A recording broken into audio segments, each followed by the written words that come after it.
오늘 하나님께서 우리에게 주시는 말씀 여호수아 24장 14절로 18절까지 말씀입니다.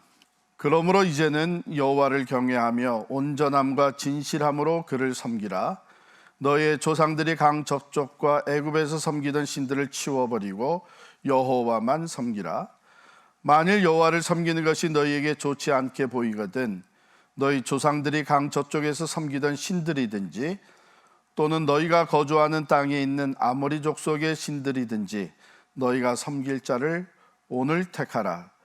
오직 나와 내 집은 여호와를 섬기겠노라 하니 백성이 대답하여 이르되 우리가 결단코 여호와를 버리고 다른 신들을 섬기기를 하지 아니하오리니 이는 우리 하나님 여호와께서 친히 우리와 우리 조상들을 인도하여 애굽 땅 종되었던 집에서 올라오게 하시고 우리 목전에서 그 큰 이적들을 행하시고 우리가 행한 모든 길과 우리가 지나온 모든 백성들 중에서 우리를 보호하셨음이며 여호와께서 또 모든 백성들과 이 땅에 거주하던 아모리 족속을 우리 앞에서 쫓아내셨음이라. 그러므로 우리도 여호와를 섬기리니 그는 우리 하나님이심이니이다 하니라. 아멘.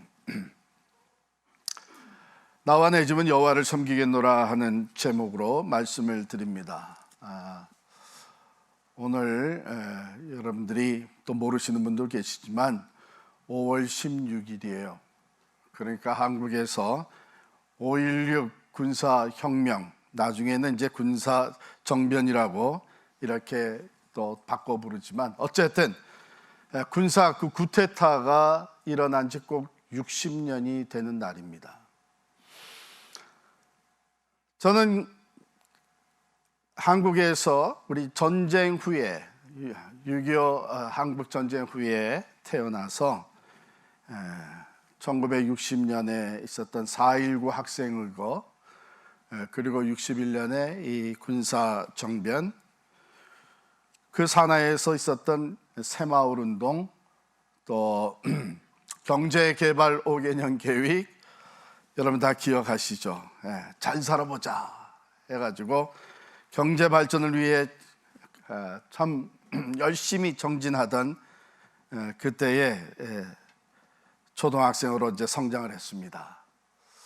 월남 전쟁이 터지니까 월남 파병해서 맹호부대, 또 청룡부대, 백마부대, 우리 여기 어르신들은 바로 이 파병돼서 월남에서 전쟁을 치르신 분들도 계십니다. 그러면 우리 초등학생들 다 동원돼 가지고 길에 나가가지고 태극기 흔들면서 이기고 돌아오라 대한의 용사들 그러면서 막 외쳤던 기억이 있습니다.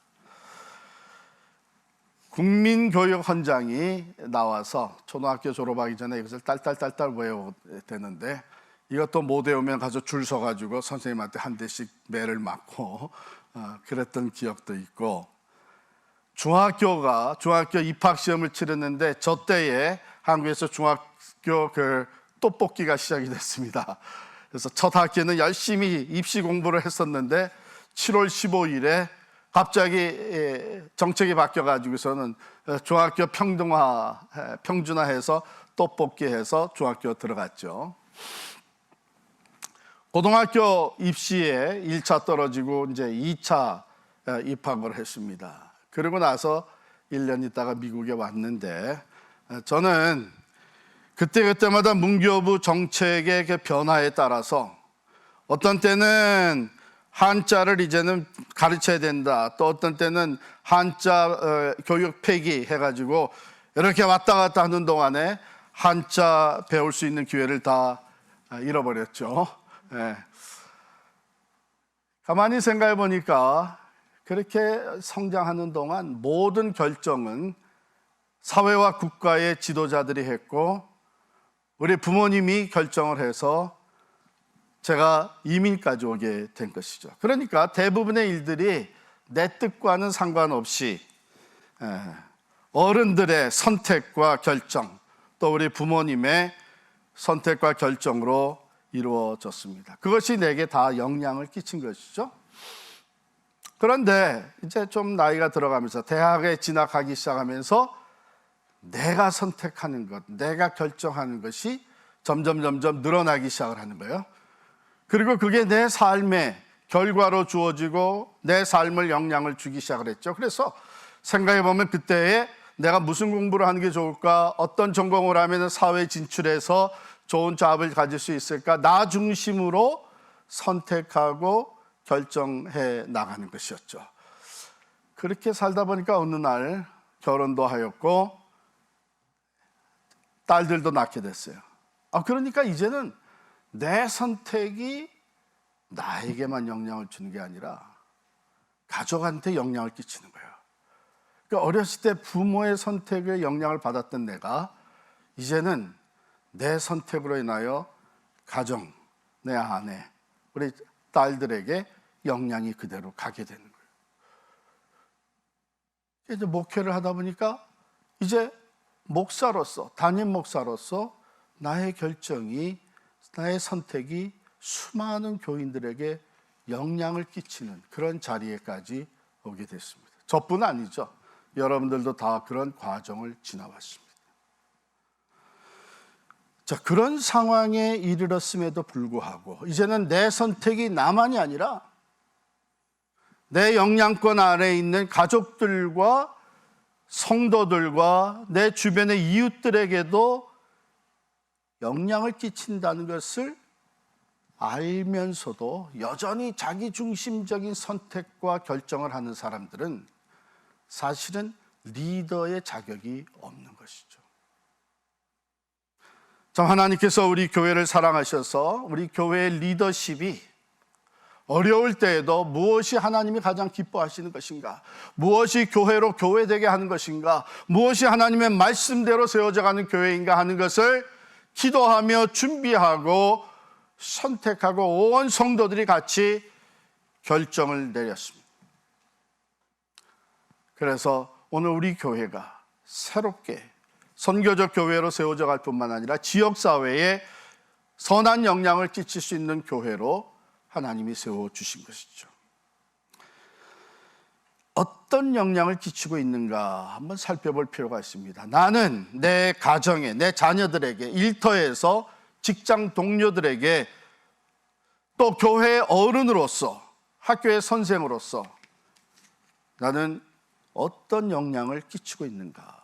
그것은 내가 선택하고 행동하는 것과 아주 밀접한 관계가 있는 것이죠. 그래서 오늘은 이 선택과 그 영향에 대해서 말씀을 나누도록 하겠습니다. 오늘 15절 말씀에 보면 여호수아가 이스라엘 백성들에게 이렇게 챌린지를 해요. 너희가 섬길 자를 오늘 택하라. 너희가 섬길 자를 오늘 택하라. 오직 나와 내 집은 여호와를 섬기겠노라. 여러분, 이게 여호수아가 지금 어느 시점에서 이런 촉구를 하고 있는가 한번 살펴보십시다. 여호수아 23장 1절 가서 보실까요? 23장 1절. 거기 여러분 성경책에 타이틀을 적어놓은 거 보면 여호수아의 마지막 말 이렇게 되어 있습니다. 여호와께서 주위의 모든 원수들로부터 이스라엘을 쉬게 하신 지 오랜 후에 여호수아가 나이 많아 늙은지라. 여호수아가 온 이스라엘 곧 그들의 장로들과 수령들과 재판장들과 관리들을 불러다가 그들에게 이르되 나는 나이가 많아 늙었도다. 또 내려가서 14절 23장 14절 보면 보라 나는 오늘 온 세상에 가는 길로 가려니와 너희의 하나님 여호와께서 너희에게 대하여 말씀하신 모든 선한 말씀이 하나도 틀리지 아니하고. 이런 말. 어떤 시점이에요? 이스라엘 백성이 출애굽하고 광야 40년 생활을 거친 후에 약속의 땅을 정복했어요. 이제 거기 정착했어요. 싸움이 그쳤어요. 여기 보면은 이제 거기서 젖과 꿀이 흐르는 땅을 차지하고 살기 시작을 했어요. 그리고 지도자인 여호수아는 나이가 많아져서 이제는 죽을 날이 가까웠어요. 그러니까 여기에 담긴 말씀은 고별 설교라고 할 수 있고 백성들을 위한 지도자로서 사랑하는 백성들을 위해 남기는 유언의 말씀.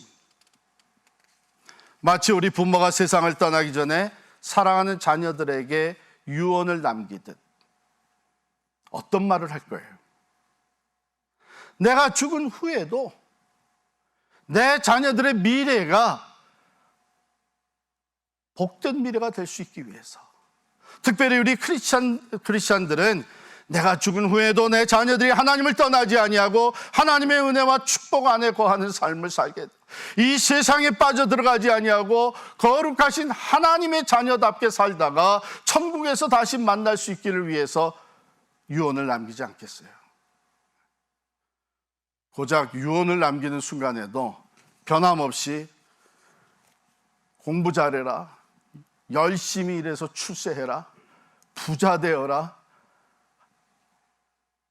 그게 아니잖아요. 그 순간이 찾아오면 가치관이 분명하게 보이는 게 뭐가 중요한지. 그러니까 여호수아가 바로 그런 시점에서 사랑하는 백성들을 위해 유언과 같이 남긴 말씀에 담겨져 있는 본문입니다. 어떻게 시작합니까? 그러므로 이제는 여호와를 경외하며 온전함과 진실함으로 그를 섬기라. 너희의 조상들이 강 저쪽과 애굽에서 섬기던 신들을 치워버리고 여호와만 섬기라. 그러므로 이제는이라고 하는 이 연결 프레이즈는 하나님을 섬겨야 될 충분한 이유와 근거를 제시하는 겁니다. 그 앞에 나온 내용들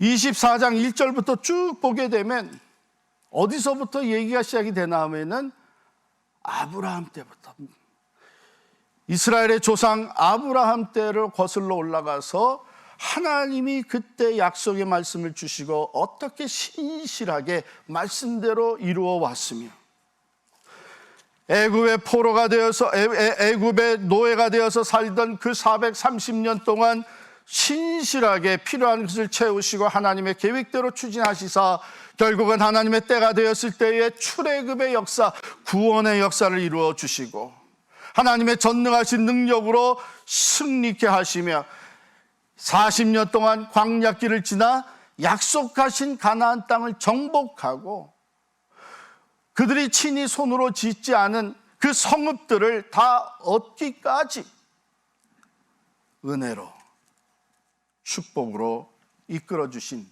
그 하나님, 그 하나님의 신실하심과 은혜에 근거하여서 하나님만을 섬길 것을 촉구하고 있는 것입니다. 여러분, 그게 신앙생활이에요. 여러분이 지금 예수를 믿고 신앙생활하는 이유가 내가 예수 잘 믿으면 앞으로 복받고 문제 해결되고 만사가 형통하게 되고 내 자녀들도 출세하게 되고 이렇게 출발을 했다면 출발부터 잘못된 겁니다. 그러므로 이젠 이미 과거에 우리가 하나님을 섬겨야 할 충분한 근거가 제시된 거예요. 예수 그리스도 안에서 구원을 얻은 우리들, 예수 그리스도 안에서 천국을 소유하게 된 우리들, 예수 그리스도의 십자가와 부활의 복음으로 인하여서 하나님의 자녀가 된 우리들, 이 세상에 이제 앞으로 더 이상 다른 것이 주어지지 않는다고 하더라도 그 구원의 기쁨과 감격, 그리고 오늘날까지 내 삶을 인도해 주신 하나님의 은혜로 인해서 우리는 감사함으로 하나님을 섬길 수 있는 충분한 이유가 있다고 하는 것입니다. 여러분, 이게 사라지면요, 이 구원의 기쁨과 우리 안에서 사라지는 순간 신앙생활하는 것이 버거워집니다. 하나님께 시간을 드리고 물질을 드리는 것이 아깝고 인색해집니다. 말씀대로 순종하는 것이 힘이 들기 시작을 합니다. 내가 꼭 이래야 되나? 왜 이런 희생을 간다? 내가 꼭 이렇게 하나님을 위해서 봉사해야 되나? 내가 교회에 이런 충성을 해야 되나? 벌써 뭐가 사라진지 알아요? 내 안에 구원의 기쁨과 감격이 사라졌어요. 여러분, 우리가 가끔 기도하다 보면 이렇게 기도하는 걸 들어요. 죄로 말미암아 영원히 죽게 된 우리들, 죄와 허물로 죽음에 처하게 된 우리들, 이렇게 기도를 하는데 그거 조금 잘못된 겁니다. 정확한 표현은 뭐냐면 죄로 인하여 죽었던 우리들입니다. 이미 죽었었어요. 에베소서 2장 1절에 보면 그는 예수 그리스도시죠. 그는 허물과 죄로 죽었던 너희를 살리셨도다 그랬어요. 죽었습니다. 이미 죄와 허물로 죽었습니다. 죽은 사람이, 죽은 자가 할 수 있는 것이 뭐 있어요? 여러분, 죽어서 시신이 돼버린 사람이 할 수 있는 게 뭐예요? 요만큼도, 호흡조차도 할 수 없는 것이 죽은 사람이에요. 그런데 우리가 구원을 받고 영원한 생명을 얻고 천국에 들어가게 되었고 우리가 하나님의 자녀로 살 수 있게 된 것은 100% 전적으로 하나님의 은혜예요. 우리의 행위는 전혀 없습니다. 죽은 사람이 무슨 행위가 있습니까? 여러분, 여기서부터 우리는 평생을 하나님을 찬양하며 감사하며 기뻐하며 구원의 기쁨과 감격으로 하나님만을 섬겨야 되는 충분한 근거가 있는 거예요. 여호수아는 백성들에게 오늘 여기까지 이르는 동안 하나님은 우리에게 신실하셨다. 하나님은 우리를 구원하셨다. 하나님은 출애굽의 역사를 이루어 주셨다. 광야길에 우리의 필요한 것을 채워 주셨다. 우리에게 약속하신 이 가나안 땅을 우리에게 주셨다. 우리가 여기서 이제 정착하며 살게 되었다. 그러므로 이제는 앞으로 어떤 일이 일어날지라도 이미 우리에게는 충분한 하나님을 예배하며 섬길 수 있는 근거가 있다는 거예요. 그러므로 이 호소는 무엇에 대한 거예요? 감사함으로 하나님을 섬겨야 된다는 것이죠. 우리 신앙생활은 억지로 하는 것이 아닙니다. 감사함으로, 기쁨으로 하는 거예요. 여러분이 이 신앙생활이 벌써 버거워졌다면 마음속에서 감사가 사라진 거죠. 그리고 그 감사의 영원한 근거가 되는 구원의 기쁨과 감격이 사라진 거예요. 목회도 마찬가지예요. 여러분, 목회하다가 제가 이건 내가 정말 이렇게까지 희생을 해야 되나? 내가 이렇게 삶을 하나님 앞에 드려야 되나? 이렇게 헌신할 필요가 뭐가 있나? 이런 생각이 들 때가 있어요. 그때는 여지없이 내 안에 죄와 허물로 죽었던 나를 살리신 주님에게 대한 감사와 기쁨이 사라진 거예요. 그래서 여호수아는 여호와를 섬기되 그 이유와 근거를 이렇게 제시해 주고 있습니다.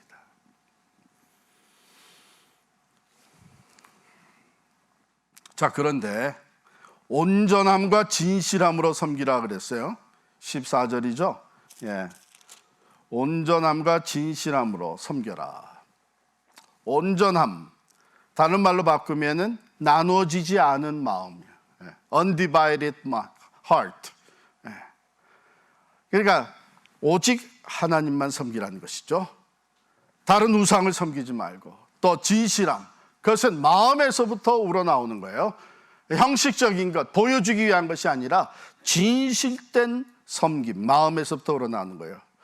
그래서 온전함과 진실함으로 섬기라 그러고 뭐라고 얘기하냐면 너희의 조상들이 강 저쪽과 애굽에서 섬기던 신들을 치워버리고 여호와만 섬기라. 출애굽의 은혜를 입은 이 사람들, 하나님을 바라보면서 광야길을 지나온 이스라엘 백성들, 하나님이 예비하신 가나안 땅을 선물로 받은 이들에게 우상이 여전히 있었다? 그렇잖아요. 어떤 우상들이에요? 너희의 조상들이 강 저쪽과 애굽에서 섬기던 신들. 강 저쪽은 어디부터 어디까지 거슬러 올라가나 하면 아브라함이 메소포타미아 지역에서부터 부름을 받았습니다. 유브라데 강 건너편에 그 저쪽에 있는 그 메소포타미아 지역에서 섬기던 우상들, 그것이 여전히 이스라엘 백성들에게 영향을 주고 있었어요. 뿐만 아니라 애굽에서 섬기던 신들, 애굽에 너무나 신들이 다양히 많았어요. 거기에서 살면서 노예 생활을 하면서 자기들도 모르게 그 우상들을 들여놓은 것이죠. 그래서 집안에 그런 것들을 가지고 있었던 것이죠. 아니, 그럴 수가 있나 생각을 하지만 우리도 마찬가지예요. 하나님을 섬기면서 다른 것도 섬겨요. 제가 미국 온 지 22년 만에 이제 한국에 나가게 됐거든요. 제 아내랑 같이 한국에 갔는데 거기서 이제 뭐 집회인도 하고 다 했는데 먼저 나가서 한국으로 다시 나가서 살던 저희 형님이 야, 제주도라도 하루라도 좀 가서 좀 쉬다 가라. 그래서 1박 2일 제주도를 다녀올 수 있게 해줬어요. 그래서 비행기를 딱 탔는데 비행기가 꽉 찼어. 야, 모두가 다 젊은 사람들이야. 모두가 다 신랑 신부야. 바로 그제 결혼식을 마친 신랑 신부가 비행기가 그냥 꽉 찬 거예요. 제가 그때 여전히 젊었거든요. 그냥 내가 막 그냥 늙은 사람 같이 보이는 거야. 나 물어봤어. 도대체 왜 이렇게 결혼한 사람들이 많냐 그랬더니 어제가 기일이었대. 네? 그날 결혼을 해야 행복하게 잘 산다는 기일이에요. 오늘날 크리스찬들도 이거 다 따지면서 결혼식을 한다 그래요. 많은 사람들이. 짝을 찾을 때에 그건 뭡니까? 네?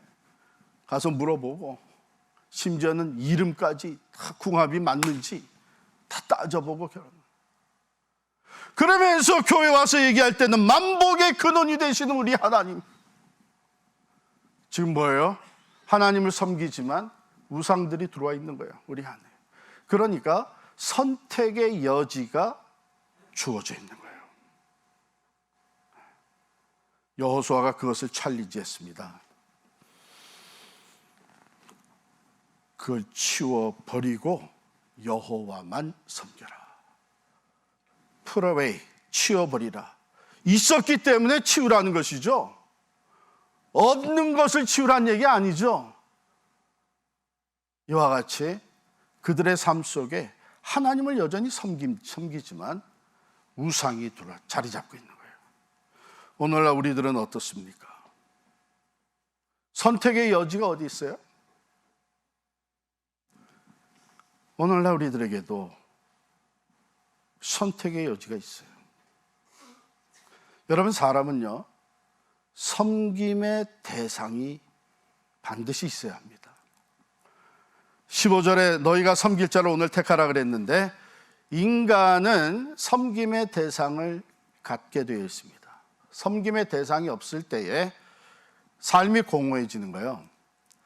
삶의 목표와 방향을 상실하게 됩니다. 인간은 자기 자신의 삶을 불사를 수 있는 섬김의 대상을 필요로 합니다. 오늘날 많은 젊은이들이 생의 허무함과 무의미함 때문에 방황합니다. 자살까지 합니다. 왜 그래요? 섬김의 대상을 찾지 못한 거예요. 그런데 섬김의 대상을 바로 선택해야 됩니다. 엉뚱한 것을 선택할 때에 그 결과에 대한 책임이 따르게 돼 있어요. 우리가 섬기는 그 대상, 우리는 그 섬김의 대상에 속하게 되고 그 다스림을 받게 됩니다. 우상? 우리가 무슨 우상이 있어? 그러나 돈이 우상이 되는 거예요. 돈을 섬깁니다. 명예, 인기, 권력, 이 세상의 성공, 이것이 섬김의 대상이 됩니다. 그걸 어떻게 알아요?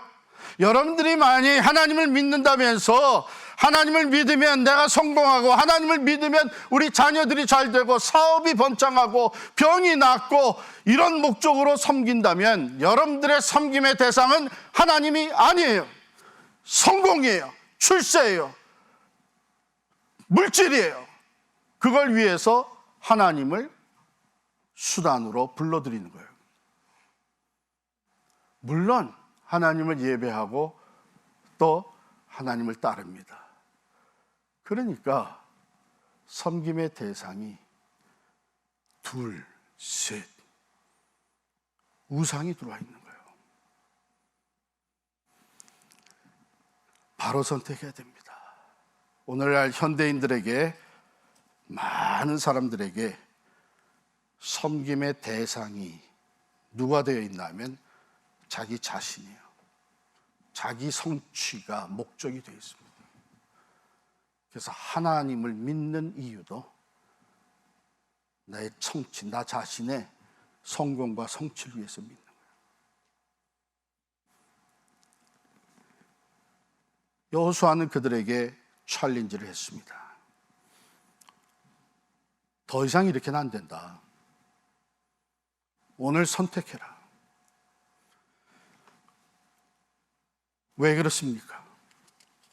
지금 과거부터 가지고 있었던, 조상 때부터 강 저편에서 그리고 애굽에서 가지고 있었던 우상이 여전히 존재하고 있는 거예요. 그리고 약속의 땅에 들어와 있는데 여기 뭐라 그랬어요? 아모리 족속의 신들이 여기 또 있는 거예요. 여기 아모리 족속의 신들이라는 것은 무엇을 얘기나 하면 가나안 땅에 7 족속이 살고 있었어요. 그 족속들이 다 나름대로 우상을 섬깁니다. 대표적인 것이 바알 신이었고 아세라 목상이었고 아스돗 우상이고 다양한 우상들을 섬기고 있었어요. 그런데 그 7 족속들 중에 아모리 족속이 대표적인 족속이었어요. 그러니까 여기서 아모리 족속의 신들이라고 하는 것은 가나안 족속 7 족속이 섬기는 모든 신들을 다 총망라해서 하는 얘기예요. 아모리 족속이 대표적인 부족이었기 때문에. 자, 이제 과거부터 가지고 왔던 우상들이 여전히 존재하고 가나안 땅의 주변 민족 부족들이 섬기는 우상들을 보게 되는 거예요. 여호수아는 여기서 긴박감을 느꼈습니다.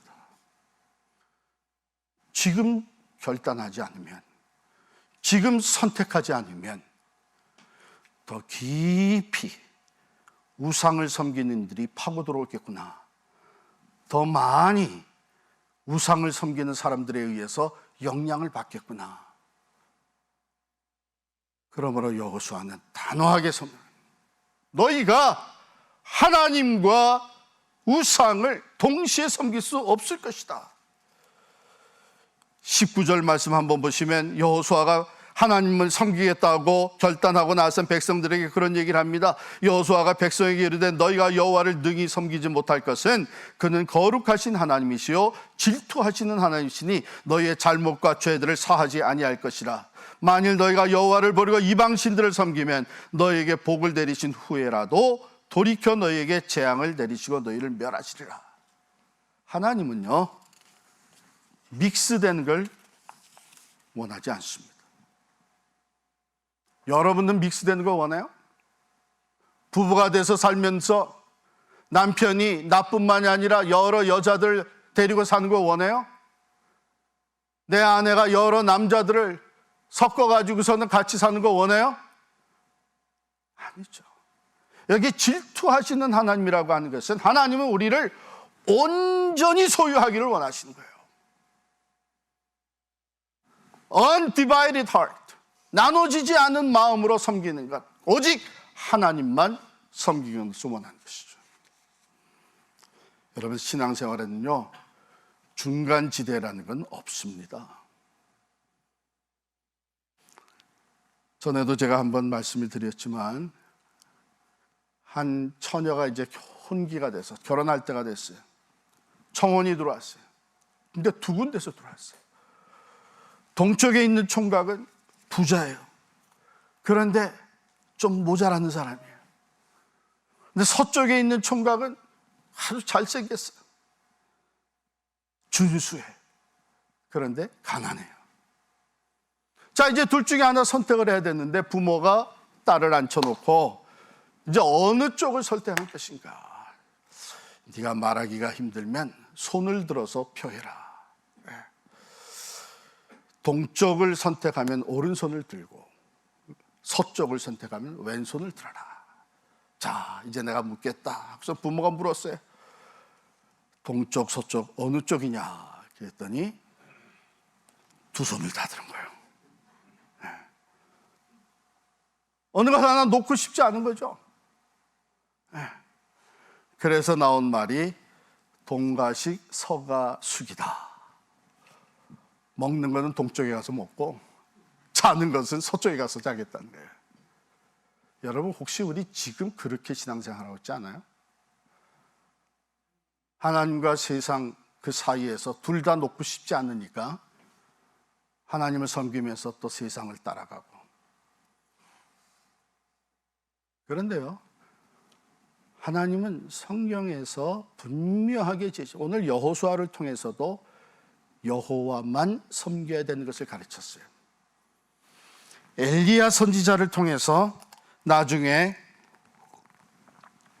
우상을 섬기는 수많은 사람들, 특별히 이스라엘 백성들이 하나님과 또한 아합 왕과 이세벨이 주동이 돼가지고 우상을 섬기는 그 바알 신과 아세라 목상을 섬기는 신들 850명, 엘리야는 혼자 갈멜산 위에서 영적 싸움, 전쟁이 일어났죠. 그때 엘리야가 백성들에게 외칩니다. 만일 바알이 하나님이면 바알을 선택해라. 여호와가 하나님이면 여호와 하나님을 선택해라. 너희가 언제까지 이 둘 사이에서 머뭇머뭇거릴 것이냐. 우리 주님도 말씀하셨습니다. 사람이 하나님과 세상을, 하나님과 재물을 동시에 섬길 수 없다. 두 주인이라는 건 있을 수 없다. 요한계시록에 주신 말씀입니다. 라오디게아 교회에 주신 말씀이에요. 너희가 차지도 않고 뜨겁지도 않고 미지근하니 내가 너희를 내 입에서 토해버리리라. 적당히 신앙생활하고 적당히 하나님을 섬기면서 이럴 때 저럴 때 세상과 하나님 사이에서 내게 좋아도 보이는 것, 유익한 것, 이것을 취사 선택하며 살아가면서 하나님의 복을 받으리라고 생각하지 마세요. 하나님은 분명히 제시해 줬습니다. 섬기려면 하나님만 섬겨야 됩니다. 미지근하면 적당히 눈치 봐가면서 신앙생활하는 하나님이 메스꺼워서 내가 토해버리겠다 그랬어요. 바로 여호수아는 이런 챌린지를 하는 거였습니다. 그리고 나서 여호수아가 자기가 먼저 결단하고 선포합니다. 오직 나와 내 집은 여호와를 섬기겠노라. 오직 하나님만을 섬기겠노라. 이 결단의 선포는 리더로서 솔선수범하고 단호한 결단을 내리는 거예요. 여러분, 리더가 되어가지고 지금 다수가 원하는 게 뭐냐? 얼마나 많은 사람들이 이쪽으로 가고 얼마나 많은 사람들이 이쪽으로 가느냐, 그 다수를 쫓아가려고 하는 사람은 리더가 될 수 없습니다. 물론 방법론에 있어서는 다수의 의견을 모아서 해야 돼요. 방법이라는 건 여러 가지가 있을 수 있습니다. 그러나 근본적인 것, 원리적인 것, 하나님을 섬길 것이냐, 우상을 섬길 것이냐, 하나님을 경외할 것이냐, 세상을, 이건 원리적인 거예요. 근본적인 거예요. 여기서 타협이라는 것은 있을 수가 없는 거예요. 그렇다면 리더로서, 가정의 리더인 부모로서, 교회의 리더가 된 목회자로서 이 사회의 그리스도인으로서 리더가 되어 살아가는 우리들로서 이 원리적인 것에 있어서는 타협이 있을 수가 없는 겁니다. 99명이 이쪽으로 가고 단 한 명이 이쪽으로 갈지라도 하나님의 말씀이 제시한 것이 이쪽이라면 그 길을 선택해야 된다. 오직 나와 내 집은 여호와를 섬기거든.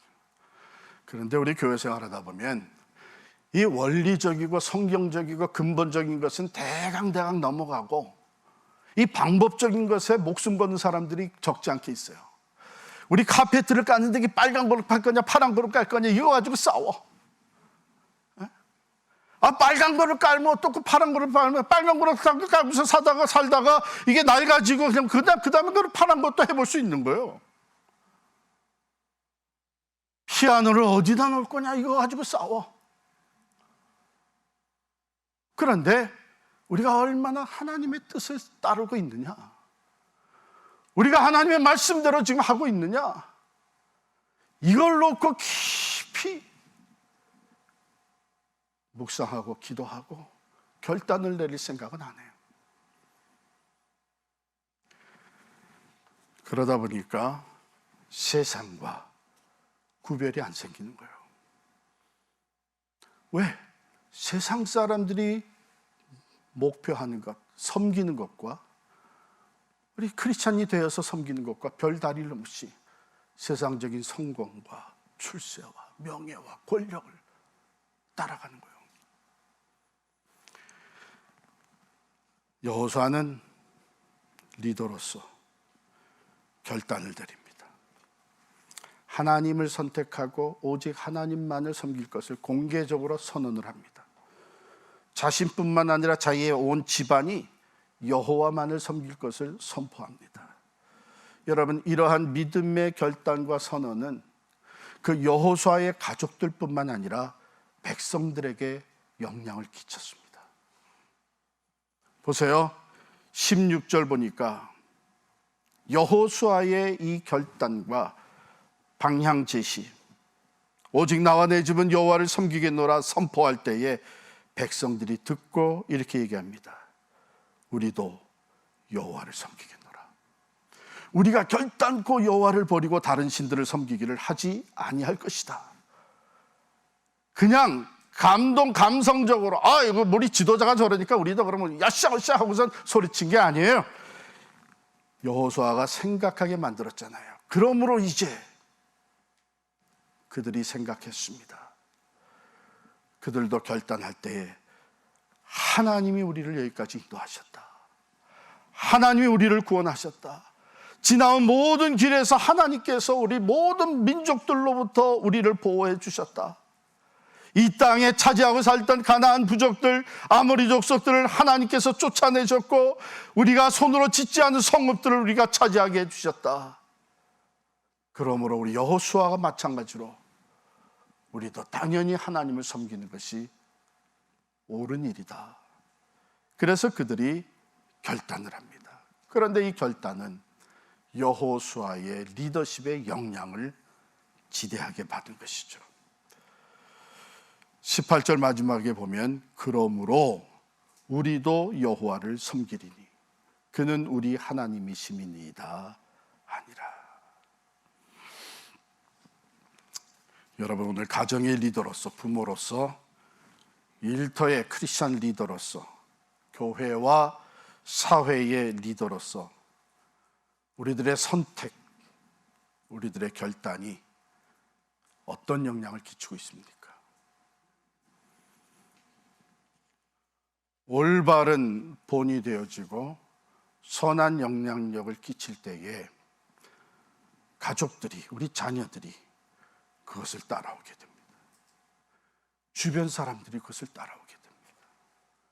교회의 어른으로서, 중직을 맡은 직분자로서 단호하게 성경 말씀대로 하나님의 뜻대로 결단을 내리고 나갈 때에 그것을 본받아 성도들이 영향력을 받고 따라오게 됩니다.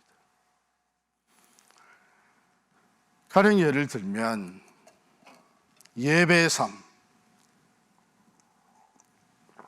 말씀에 순종하는 삶, 하나님만을 의지하기 때문에 먼저 기도하는 삶, 세상과 타협 없이 어려움과 희생을 당할지라도 하나님 편에 온전히 서는 삶, 그 정직한 믿음의 결단, 자녀들이 다 보고 있는 거죠.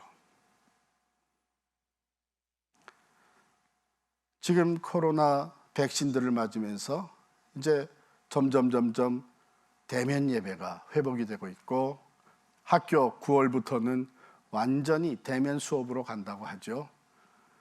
아마 7월 말쯤이면 집단 면역이 형성이 돼서 벌써 뭐 마스크 쓰지 않아도 된다, 백신 맞은 사람, 이런 얘기가 나옵니다. 여러분, 이게 다 풀리면 아마 이번 여름 동안에 풀리게 될 텐데 뭘 제일 하고 싶으세요? 제가 궁금해서 물어보니까 꽤 많은 사람들이 여행을 좀 가야 되겠다는 거예요. 너무나 오랫동안 답답하게 눌려 있었기 때문에 지금 가족여행, 지금 여행사들은요 지금 기대가 넘칩니다. 그동안 잃어버렸던, 손해봤던 거 이제 다 메이크업 하리라 생각을 하고, 실제로 여행 레저베이션이 엄청나게 늘고 있어요. 여행하셔야죠. 자연으로 좀 나가시면 좋습니다. 답답해서 얼마나 그동안 힘들었어요. 그러나 여행 전에 해야 될 게 있죠.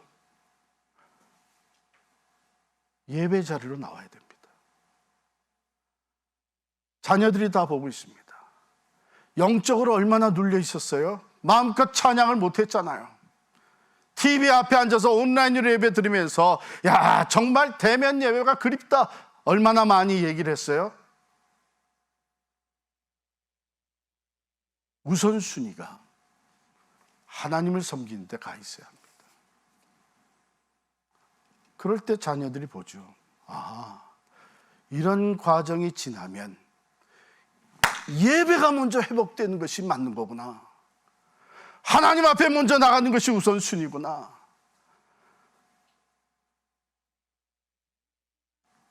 타협 없이 하나님만을 섬기는 정직한 믿음의 본을 보이는 것, 이것이 어디서 나옵니까? 우리의 선택의 여지는 많습니다. 그러나 하나님은 한 분이십니다. 저는 이제 나이가 들어갈수록 참 우리 부모님께 감사하는 일이 바로 이 믿음의 유산입니다. 삶의 굴곡이 참 많았죠. 아까도 제가 어렸을 때 자랐던 얘기 했지만, 이민 와가지고 아버님 사업이 다 넘어가고 미국에서 밑바닥 생활부터 시작을 했죠. 이 삶의 참 변화무쌍한 인생의 여정에서 계속해서 우리에게 들려졌던 부모님의 말씀, 먼저 하나님의 뜻이 무엇인지를 살펴라. 먼저 하나님을 예배하는 일에 우선순위를 두어라. 아무리 힘들어도 말씀대로 11조 생활하고, 아무리 어려워도 말씀만을 붙잡고 나가라. 하나님은 신실하시다, 말씀대로 이루신다. 귀가 따갑게 들었어요.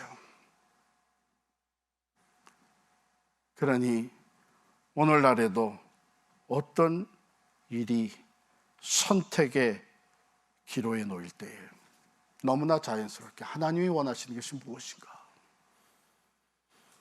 성경 말씀이 제시하는 방향이 무엇인가, 하나님을 온전히 믿고 의지하는 믿음의 선택을 할 수 있도록 그렇게 우리에게 앞서서 본을 보여주신 부모님, 얼마나 감사한지 모릅니다. 여러분, 가정의 부모가 됐다는 것, 교회의 중직자가 됐다는 것, 사회의 리더가 됐다는 것, 우리 영향권 아래에 있는 모든 사람에게 내 선택이, 나의 결단이 큰 영향을 끼치고 있다는 걸 기억하시기를 바랍니다. 사도 여호수아가 선포한 것처럼 오직 나와 내 집은 여호와를 섬기겠노라. 이것이 여러분과 저의 선택과 결단이 될 수 있기를 간절히 축원합니다. 기도하겠습니다.